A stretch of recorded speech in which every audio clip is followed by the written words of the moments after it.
Suid-Afrika is 'n waterskaars land en daarom is die monitering van watergehalte van groot belang. Deur Afriforum se watergehalte waarnemingsprojek help vrywilligers reg oor die land om die gehalte van munisipale drinkwater en behandelde rioolwater in hul gemeenskappe te monitor. As vrywilliger speel jy 'n belangrike rol. Jy neem watermonsters, toets dit met 'n veldtoetsstel en dien jou resultate in. Die projek fokus op 2 tipes water: munisipale drinkwater uit 'n kraan en behandelde riooluitvloeisel by 'n rioolsuiwingsaanleg se uitvloeipunt. Monsterneming word 1 keer per jaar gedurende die projekperiode gedoen en alle vrywilligers volg dieselfde gestandaardiseerde proses om konsekwentheid reg oor die land te verseker. Voordat jy vertrek, maak seker dat jy al die nodige toerusting het. Dit sluit die volledige toetsstel in met al sy inhoud soos handskoene, monsterbottels en al die verskillende toetse.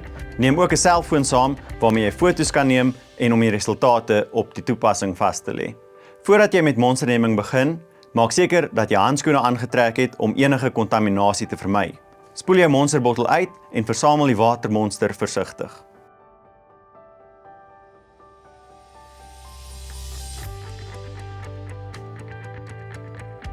Doop die toetsstrook vir die vereiste tyd soos aangedui op die kleurkaart in die monster en vergelyk die uitslag daarna met die kleurkaart. Chemiese toetse meet aanwysers soos pH, kloor, nitrate en fosfate wat op besoedeling kan dui. Gebruik die spuit om 'n klein hoeveelheid water versigtig op die petrifilm aan te bring. Maak seker dat die hele oppervlak van die plaat, die rooi gedeelte, ten volle bedek is.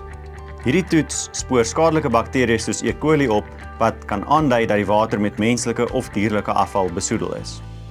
Onthou om die plek en datum van monsterneming op die film te skryf. Inkubeer die monster op 'n warm plek en kontroleer die resultate na 48 uur. Vul die Aquascreen bottel halfvol, skud dit vir 'n paar sekondes en onthou weer eens om dit met die plek en datum te merk. Laat die botteltjie dan vir 36 uur staan op 'n koel en donker plek soos 'n kas. Indien die water na 36 uur swart verkleur, dui dit op besoedeling en is dit nie veilig nie.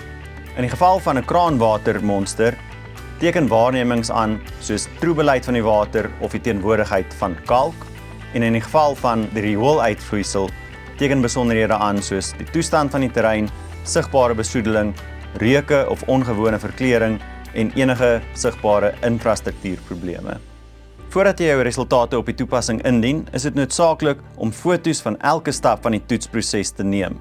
Dit verseker dat jy steeds 'n betroubare rekord van jou resultate het indien daar enige tegniese probleme met die toepassing of onderbrekings in sein tydens die oplaai van data is. Gaan voort om jou uitslae op die toepassing aan te teken deur die QR-kode wat by die toetsstel ingesluit is af te neem. Dit sal jou na die mobiele platform lei waar elke verpligte veld voltooi moet word. Resultate word volgens nasionale standaarde geïnterpreteer. Drinkwater word as veilig of onveilig geklassifiseer en riooluitvloeisel word as skoon of besoedel geklassifiseer. Hierdie projek stel gemeenskappe in staat om self waterkwaliteit te moniteer en by te dra tot groter deursigtigheid in die bestuur van waterhulpbronne. Sonder jou deelname sou Afriforum se watergehalte waarnemingsprojek onmoontlik gewees het.